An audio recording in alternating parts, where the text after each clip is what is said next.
स्वागत है बच्चों आप लोगों का एक बार और अमेजन कोच चैनल पे। आज हम आप लोगों को पढ़ाने जा रहे हैं कॉम्प्लेक्स नंबर। ये आपके एनसीईआरटी के बुक से 4th यूनिट होगा, 6 मार्क्स का आता है ये आपके एग्जाम में। तो सबसे पहले हम इंट्रोड्यूस करेंगे इस टॉपिक को, ये कॉम्प्लेक्स नंबर होता क्या है, इसकी ज़रूरत क्यों पड़ी। ध्यान से सुनिए, एक एक पॉइंट आपको समझ में आएगा। सिंपल टॉपिक है, रिड्यूस करके इसको बिल्कुल आसान बना दिया गया है। आजकल जो सीबीएसई बोर्ड एग्जाम्स में आते हैं ना क्वेश्चंस, सिंपल क्वेश्चंस आते हैं। ये मान के चलो कि बस इसका इंट्रोडक्शन पढ़ना है और 2-4 चीज़ें हैं इसमें। कॉम्प्लेक्स नंबर होता क्या है पहले ये हम जानते हैं। अगर मैंने यहाँ पे लिख दिया √100, आप इसका आंसर क्या दोगे? √100 का नहीं, 10 नहीं, आप बोलोगे ±10। √100 का वैल्यू होता है ±10। जरा सोचो, अगर √-100 हो तो वैल्यू क्या होगा? यहाँ पे ये ±10 क्यों होता है? क्योंकि +10 का स्क्वायर भी 100 होता है और -10 का स्क्वायर भी 100 होता है। स्क्वायर रूट का कंसेप्ट यही तो कहता है। स्क्वायर रूट का कंसेप्ट क्या कहता है कि आपका जो आंसर आएगा, पॉजिटिव वाले का स्क्वायर करोगे तो भी ये आना चाहिए, नेगेटिव वाले का स्क्वायर करोगे तो भी इतना आना चाहिए।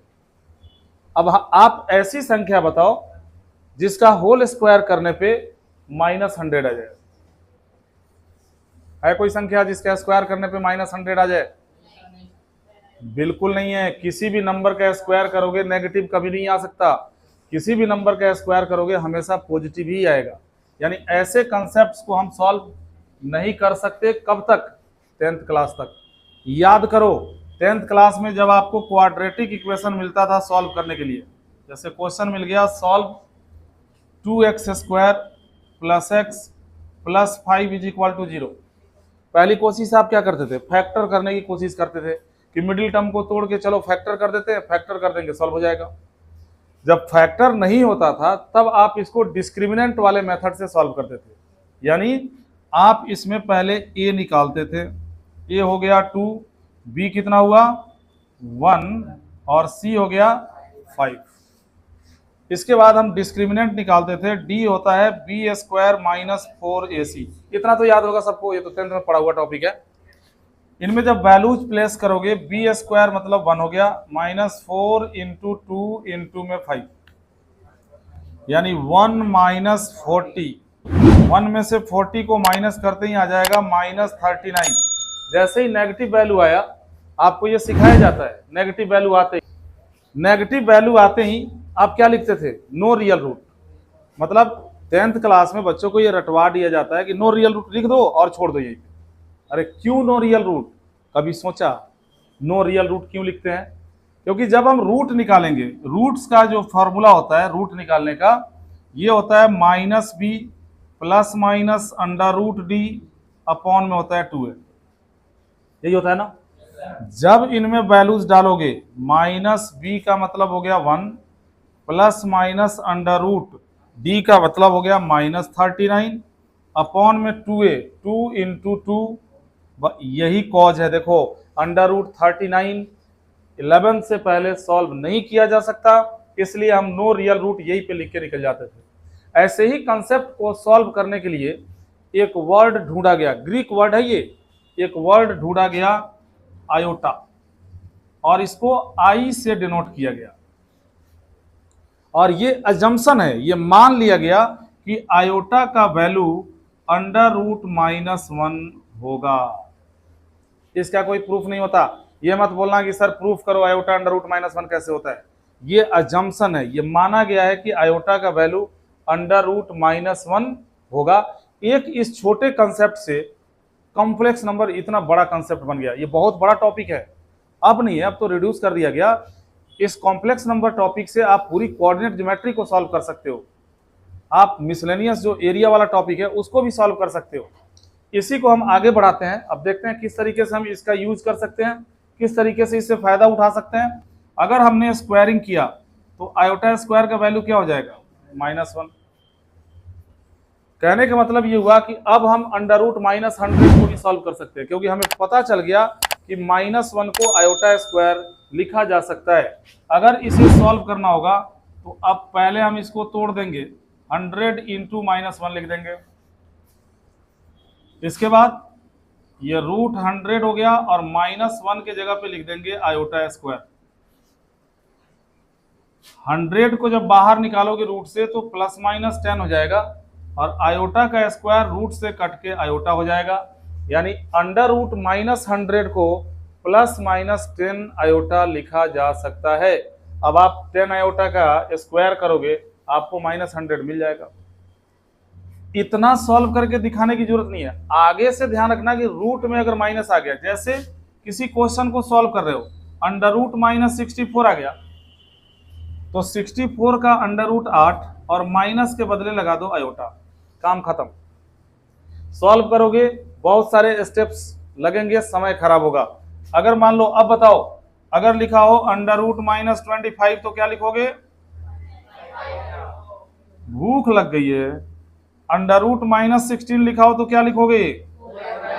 एकदम सही आंसर है। √-5 लिखा हो तो क्या लिखोगे?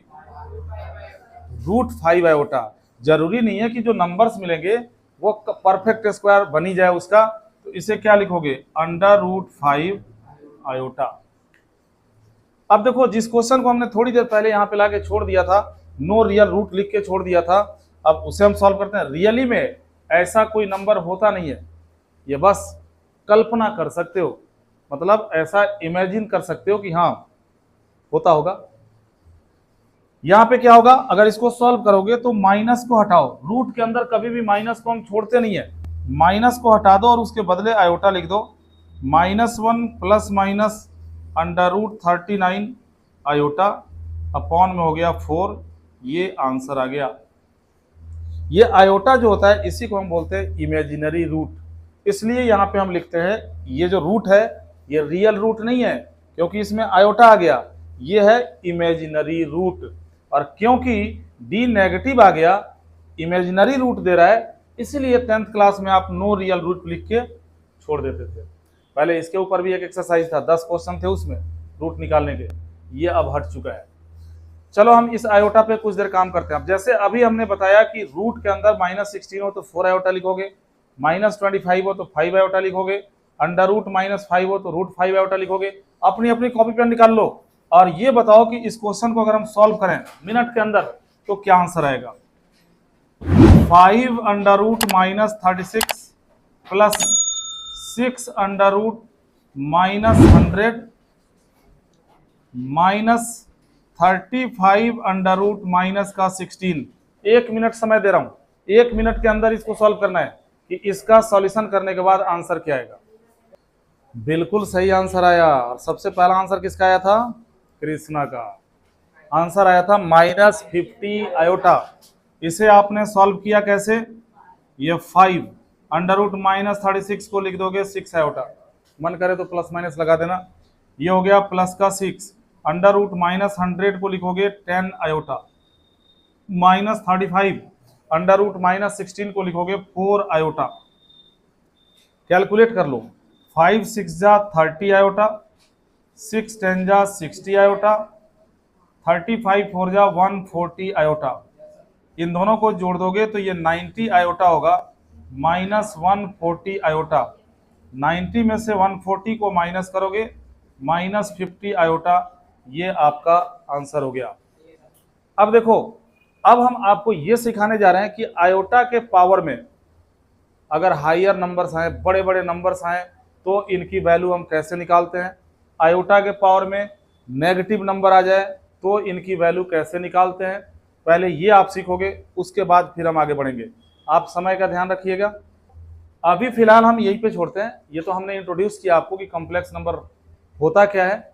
अब अगले लेक्चर में हम आपको सिखाते हैं कि आयोटा के जब हायर पावर्स आ जाएं तो उनकी वैल्यू कैसे निकालोगे, स्टैंडर्ड फॉर्म क्या होता है, रियल पार्ट और इमेजिनरी पार्ट कॉम्प्लेक्स नंबर का क्या होता है।